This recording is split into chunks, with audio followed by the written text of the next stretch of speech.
नमस्कार। भारत और चीन से जुड़े आज एक महत्वपूर्ण विषय को समझने की कोशिश करेंगे कि आखिरी तमाम प्रयासों के बावजूद चाइना भारत के साथ अपने बॉर्डर विवाद को सुलझाना क्यों नहीं चाहता है। आप कहेंगे क्या चाइना वाकई में खुद जानबूझकर हमारा बॉर्डर विवाद नहीं सुलझाना चाहता है? जी हां।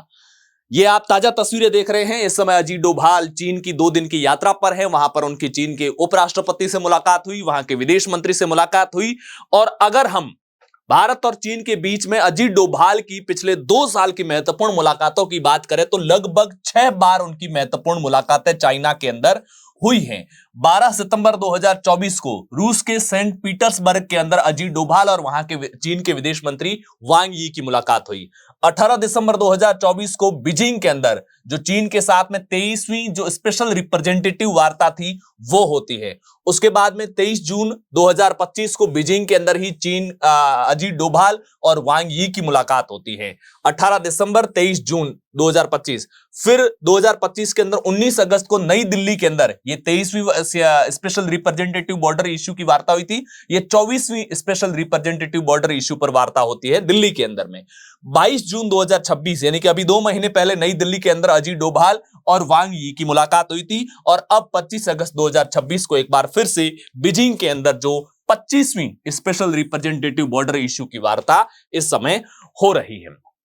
भारत और चीन के बीच के बॉर्डर के इश्यू को अगर देखा जाए तो मोटे तौर पर हम पूरे बॉर्डर जो 3488 किलोमीटर का बॉर्डर है उसे एक ही साथ काउंट न करें।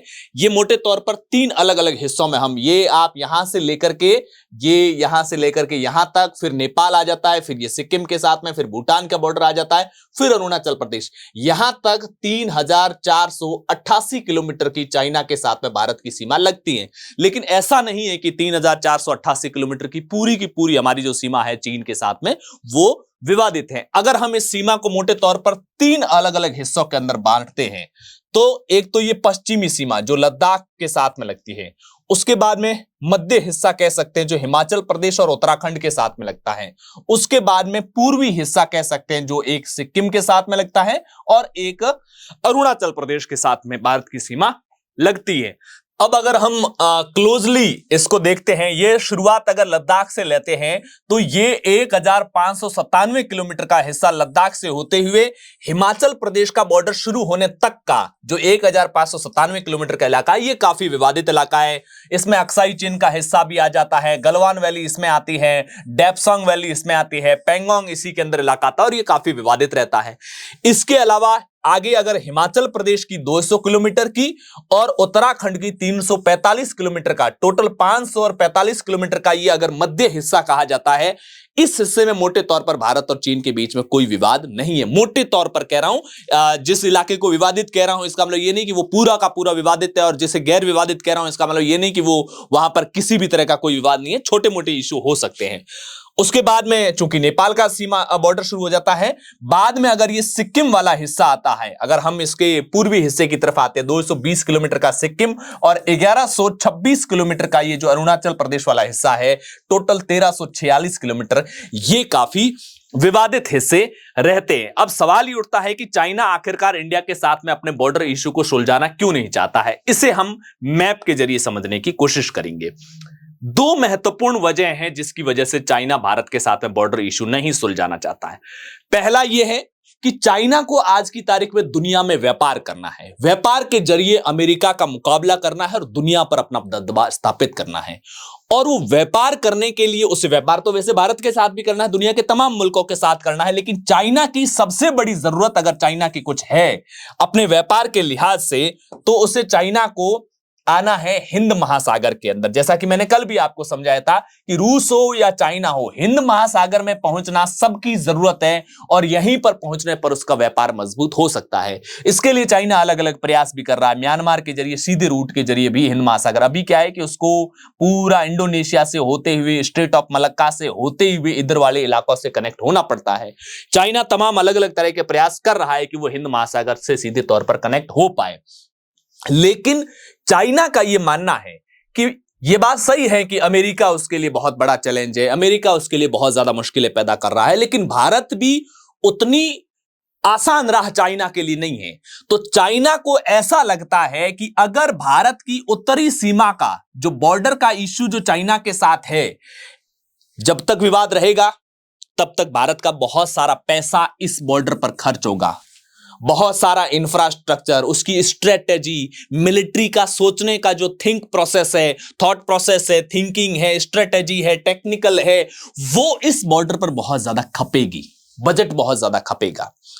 चाइना को ऐसा लगता है कि अगर भारत के साथ में इस सीमा रेखा का अगर विवाद को सुलझा लिया गया तो फिर भारत पूरी तरह से इस बॉर्डर पर ज्यादा चिंतित न रह करके भारत अपनी नेवी के पावर को बढ़ाएगा।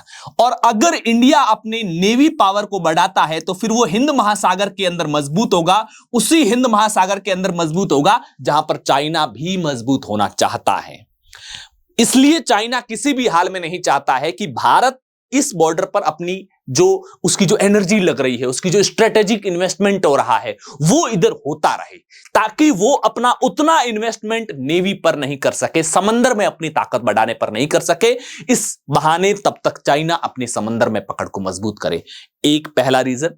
दूसरा रीजन यह है कि चाइना को चूंकि समंदर में हालांकि अमेरिका से भी मुकाबला करना है भारत के साथ साथ, लेकिन भारत अगर अमेरिका भी यहां पर मजबूत होता गया और भारत ने भी अपनी नेवी की समंदर में बहुत ज्यादा ताकत झोंक दी तो फिर चाइना के लिए यहां पर रास्ता मुश्किल हो सकता है। दूसरी जो महत्वपूर्ण बात है कि जो इंडिया और चाइना के बीच में जो मैकमोहन लाइन है वो जब बनाई गई है अंग्रेजों के समय में, तब तिब्बत एक अलग देश हुआ करता था। तो मैकमोहन लाइन के मामले को इसलिए भी नहीं सुलझाना चाहता है कि मैकमोहन लाइन के फाइनल सिग्नेचर के समय चाइना के जो प्रतिनिधि थे 1913 के आसपास, जब मैकमोहन लाइन इंडिया और जब अंग्रेजों का भारत पर राज हुआ करता था और ये वाला चाइना के साथ लगते हुए बॉर्डर का कॉन्फ्लिक्ट जो तिब्बत के साथ लगता हुआ सॉल्व किया था, उस वक्त उस बॉर्डर को टेक्निकली ऑन डॉक्यूमेंट सिग्नेचर किसने किए थे? जो तिब्बत वाला हिस्सा था उस पर तिब्बत के रिप्रेजेंटेटिव ने किए थे। अगर उस लाइन को चाइना आज स्वीकार करता है, इसका मतलब तिब्बत के उस रिप्रेजेंटेटिव के अथॉरिटी को एक्सेप्ट किया जाता है। जब आप उस अथॉरिटी को, उसके कानूनी वैधता को जब स्वीकार करते हैं, इसका मतलब आप तिब्बत के वजूद को स्वीकार करते हैं। चाइना को ऐसा लगता है कि अगर हमने एक बार भी टेक्निकली तिब्बत के वजूद को स्वीकार किया तो फिर इस तिब्बत के इश्यू को अमेरिका फिर उठाएगा और अमेरिका इस तिब्बत को चाइना से तोड़ने की कोशिश करके चाइना को कमजोर करने की कोशिश करेगा, जैसा अमेरिका अलग अलग हिस्सों में एक नए कंट्री के थ्योरी को इजाद करने की कोशिश करता है। जो देश अमेरिका के पिट्ठू नहीं होते हैं वहां पर, उसे चाइना को ऐसा लगता है। इसलिए वो किसी भी हाल में मैकमोहन लाइन जो तिब्बत के रिप्रेजेंटेटिव ने जिन जिन हिस्सों को मान्यता दी थी, उन हिस्सों को वो लीगली मान्यता नहीं देना चाहता है। ऐसे में फिलहाल अजीत डोभाल इस कोशिश में लगे हुए हैं कि जिन हिस्सों में कम से कम हमारे कॉन्फ्लिक्ट नहीं है, उन हिस्सों के अंतरराष्ट्रीय बॉर्डर के इश्यू को हम पहले रिजॉल्व करें, ताकि हमारे जो कॉन्फ्लिक्ट जोन है उसको हम मिनिमाइज कर सके। और इस दुनिया की बदलती हुई तस्वीर के बीच में अमेरिका जिस तरीके से अटैक इंडिया पर भी कर रहा है, इंडिया की इकोनॉमिकली गर्दन भी मरोड़ने की अमेरिका कोशिश कर रहा है, तो उससे कैसे पार पाया जा सके और आने वाले समय में भारत भी यहां पर तरक्की कर सके। और इसमें रूस का बहुत बड़ा हाथ है। रूस ये चाहता है कि अमेरिका से मुकाबला करने के लिए अगर मुझे चीन और भारत दोनों एक साथ आएंगे तब भी ये हो सकता है। रूस के मामले में क्या है, चीन भी रूस के साथ अच्छी दोस्ती रखता है, भारत भी अच्छी रखता है, लेकिन भारत और चीन आपस में नहीं रखते, इसलिए कभी भी इन तीनों का एक साथ कोई त्रिकोण नहीं बन पाता है। अगर ये त्रिकोण बने तो अमेरिका का मजबूती से मुकाबला हो सकता है। लिहाजा रसिया भी ये चाहता है कि भारत चाइना के बीच में जो ज्यादातर विवादित इश्यू नहीं है, जिसमें कोई विवाद की बड़ी वजह नहीं है, कम से कम अगर वो मसले भी सॉल्व कर दिए जाते हैं तो बहुत कम विवादित विषय रहेंगे, तो इस रीजन के अंदर अमेरिका का मुकाबला करना हमारे लिए आसान होगा। हालांकि चाइना और भारत के जो विवाद सुलझाने की अजीत डोभाल की कोशिश है वो कब कितनी कामयाब होती है, इसमें चाइना एक षड्यंत्र के रूप में ही लेता है, चेहरे पर कुछ पीठ पीछे कुछ और रहता है, या जो इन दिनों ब्रिक्स एक नेटो का विकल्प या अमेरिका का विकल्प बनकर के फाइनेंशियल मार्केट के अंदर खड़ा हो रहा है, इसमें बड़ी कामयाबी मिल पाती है नहीं मिल पाती है। आने वाले समय में एससीओ समिट जो 31 अगस्त और 1 सितंबर को होने वाला है, उसमें प्रधानमंत्री मोदी की और रूस और चाइना के राष्ट्रपति एक मंच पर होंगे और उसके ठीक 10 दिन बाद में 12 और 13 सितंबर को दिल्ली के अंदर ब्रिक्स समिट होना है। उसमें भी चाइना, भारत और चीन तीनों के राष्ट्राध्यक्ष एक मंच पर होंगे। ये वैश्विक राजनीति के लिए ब्रिक्स समिट दिल्ली में होने वाला बेहद महत्वपूर्ण होने वाला है। दुनिया की दशा और दिशा यहां से बहुत हद तक तय होगी, जिस पर सबकी नजर बनी हुई है। उससे पहले अजीत डोभाल की चीन यात्रा और ये प्रयास कितने कामयाब होते हैं, ये आने वाले समय में देखने वाली बात होगी। पॉलिटिकल पंचायत पर पहली बार आए हैं तो चैनल को सब्सक्राइब कीजिएगा, पेज को फॉलो जरूर कीजिएगा। शुक्रिया।